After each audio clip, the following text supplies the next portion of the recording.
come in the form of words. It will come from my behavior over time. We have a lot to discuss. And however, what we say to each other will remain between the two of us. I am also aware of the pain my behavior has caused to those of you in this room. I have let you down. I have let down my fans. For many of you, especially my friends, my behavior has been a personal disappointment. To those of you who work for me, I have let you down personally and professionally. My behavior has caused considerable worry to my business partners. To everyone involved in my foundation, including my staff, board of directors, sponsors, and most importantly, the young students we reach. Our work is more important than ever. 13 years ago, my dad and I envisioned helping young people achieve their dreams through education.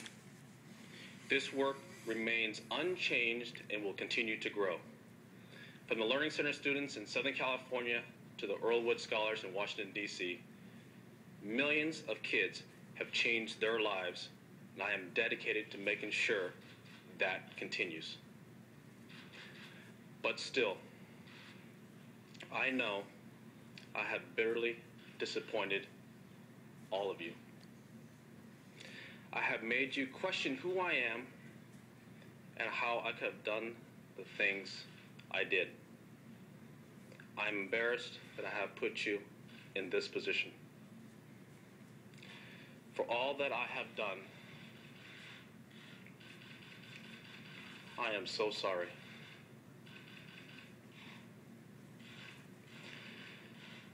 I have a lot to atone for, but there's one issue I really want to discuss. Some people have speculated that Elin somehow hurt or attacked me on Thanksgiving night. It angers me that people would fabricate a story like that. Elin never hit me that night or any other night. There has never been an episode of domestic violence in our marriage, ever. Elin has shown enormous grace and poise throughout this ordeal. Elin deserves praise, not blame. The issue involved here was my repeated irresponsible behavior. I was unfaithful. I had affairs. I cheated. What I did is not acceptable, and I am the only person to blame. I stopped living by the core values that I was taught to believe in. I knew my actions were wrong, but I convinced myself that normal rules didn't apply.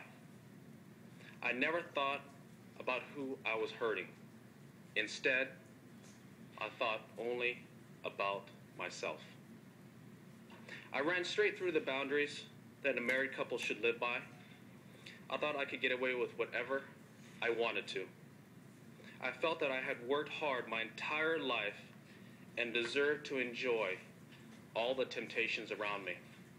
I felt I was entitled. Thanks to money and fame, I didn't have to go far to find them. I was wrong. I was foolish. I don't get to play by different rules. The same boundaries that apply to everyone apply to me. I brought this shame on myself.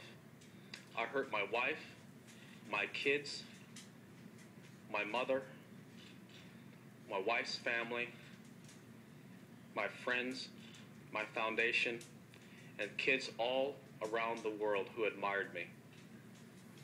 I've had a lot of time to think about what I've done. My failures have made me look at myself in a way I never wanted to before. It's now up to me to make amends. And that starts by never repeating the mistakes I've made. It's up to me to start living a life of integrity.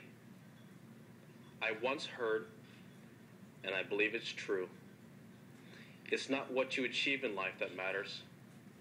It's what you overcome. Achievements on the golf course are only part of setting an example. Character and decency are what really count. Parents used to point to me as a role model for their kids. I owe all those families a special apology.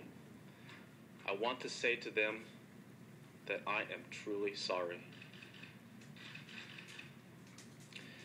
It's hard to admit that I need help, but I do. For 45 days, from the end of December to early February, I was in inpatient therapy, receiving guidance for the issues I'm facing. I have a long way to go, but I've taken my first steps in the right direction. As I proceed, I understand people have questions. I understand the press wants to ask me for the details of the times I was unfaithful. I understand people want to know whether Elin and I will remain together. Please know that as far as I'm concerned, every one of these questions and answers is a matter between Elin and me. These are issues between a husband and a wife. Some people have made up things that never happened. They said I used performance-enhancing drugs. This is completely and utterly false. Some have written things about my family. Despite the damage I have done, I still believe it is right to shield my family from the public spotlight. They did not do these things. I did. I have always tried to maintain a private space for my wife and children. They have been kept separate from my sponsors, my commercial endorsements. When my children were born, we only released photographs so that the paparazzi could not chase them. However, my behavior doesn't make it right for the media to follow my 2.5-year-old daughter to school and report the school's location. They staked out my wife and they pursued my mom. Whatever my wrongdoings, for the sake of my family, please leave my wife and kids alone. I recognize I have brought this on myself. And I know, above all, I am the one who needs to change. I owe it to my family to become a better person. I owe it to those closest to me to become a better man. That's where my focus will be. I have a lot of work to do, and I tend to dedicate myself to doing it. Part of following this path, for me, is Buddhism, which my mother taught me at a young age.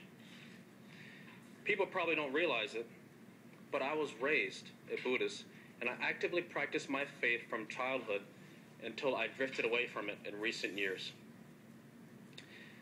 Buddhism teaches that a craving for things outside ourselves causes an unhappy and pointless search for security. It teaches me to stop following every impulse and to learn restraint. Obviously, I lost track of what I was taught.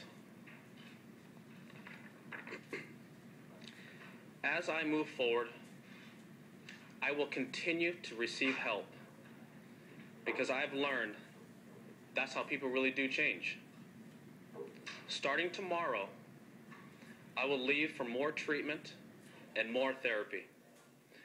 I would like to thank my friends at Accenture and the players in the field this week for understanding why I'm making these remarks today. In therapy, I've learned the importance of